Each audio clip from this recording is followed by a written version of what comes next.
Aşağıdakı cədvəldə mağazanın vitrinində qalan 4 növ meyvənin miqdarı verilmişdir. Əgər meyvələrin miqdarını göstərən dairəvi diaqram qurularsa, armudu ifadə edən sektorun dərəcə ölçüsünü tapın.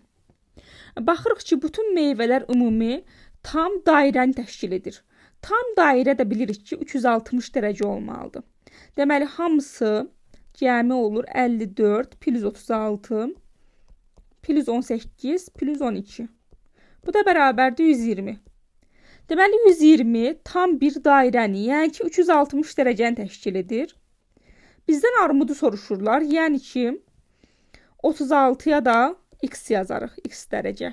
X-i tapmaq üçün çarpaz vurub bölərik. 36 vurulsun 360, bölünsün 120. 120 və 360 ixtisar gedir. Qalır burada 36 vurulsun 3. Bu da eləyir 108. Deməli, armud 108 dərəcəni təşkil edirmiş. Növbəti 47 nömrəli sualı özünüz tapa bilərsiniz. Şərhlərdə həllərini qeyd edərsiniz. Ən geniş həlli başa sabitləyəcəm.